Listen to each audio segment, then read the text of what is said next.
So I'm headed out to my buddy's place where I've hunted for 10 plus years now, and we've successfully killed some bear on this place, baited them, had some luck with that. But the bear this time of year start transitioning from whatever you're feeding them to the acorns that are starting to fall, and it doesn't matter if you're feeding the best jelly donuts, Krispy Kremes, whatever. They don't want anything to do with that on a regular basis because now they have a better source and the acorns are plentiful. Usually that's what happens when the acorns start falling. They just give up on all the feed or whatever bait you have out for them. So the problem is we like to deer hunt this area too, and they destroy our feeders. It doesn't matter if you have just a gravity feeder out, if you have a nice tripod with a timer on it. It doesn't matter what you have, they like to tear it up. I've even had setups where they were on a cable that run up to a large tree limb and the barrel hung from there. They figure out how to go up the cable, get the barrel and toss it around, and like I said, they just destroy everything. So that's what you deal with when you're trying to deer hunt in bear country. And so today I am going up to this place, and I'm going to set out this barrel. I'll show you exactly how I got it fixed up, and it might be of use to some of you guys that are hunting in some of the same country, and hopefully this works really well. I've had my 3D targets set out here and Chris Hacker's 3D targets set out here, and literally just destroy our targets.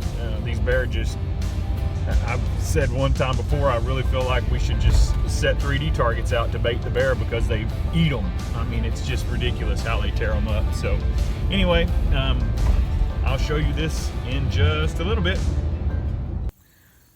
Okay, so you can see the barrel here. It's just a 55-gallon drum.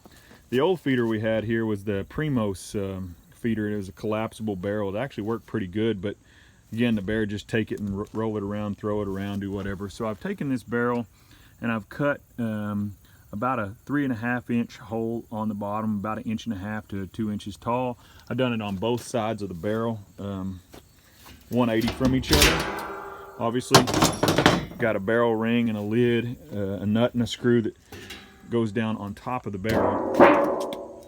And then so in the barrel, for corn to actually go out of the barrel, you have to have some sort of slope pushing it to the sides. I mean, if you have a blank barrel like this that just has the holes in the side, the corn will go out if you keep it really high and full. But if you want to keep good fresh corn going out all the time, you have to have some sort of slope.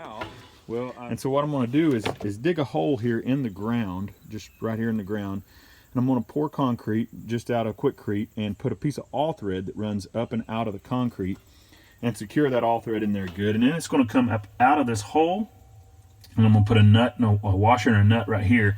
So when the bear tries to grab a hold of the barrel, it's actually stuck really good in place.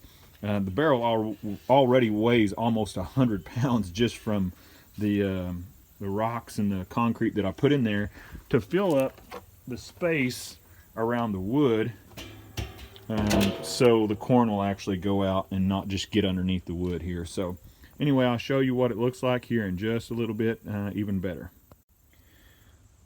So there it is back in place. Obviously I just told you from the beginning, but the sides here, see, I filled that in with concrete where this sits exactly flush all the way around. That way corn doesn't just go off into these sides and get underneath here.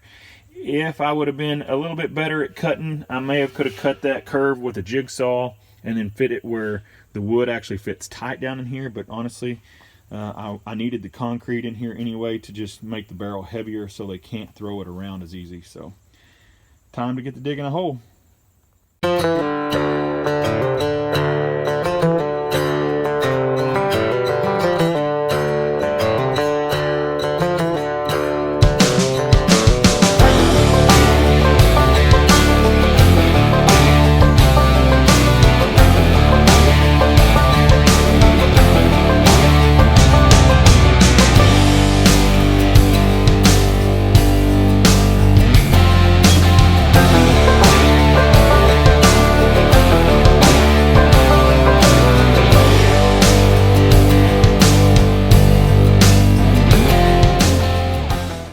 So I got the all thread up through the barrel, and you can see I bent the bolt. It's just really heavy to pick up and line up that hole and get everything done by yourself.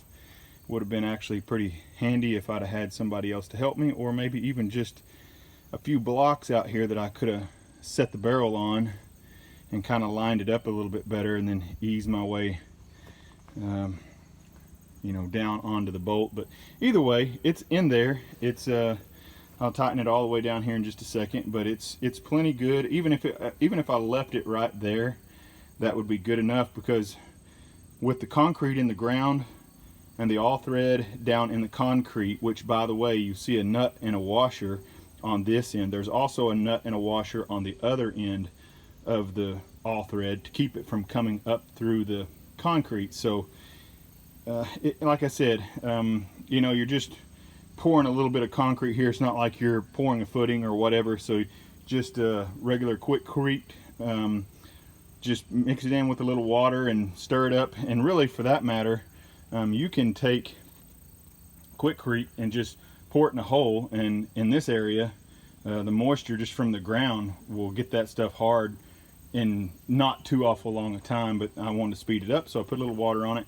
And anyway, this is almost the finished product without the corn in it and working. So you can kind of see what the plan is here. Hopefully this will work. And like I said, for private property and bear proofing a feeder, gravity style feeder, so no batteries, not having to worry about bear tearing up everything that we got, this should suffice very well.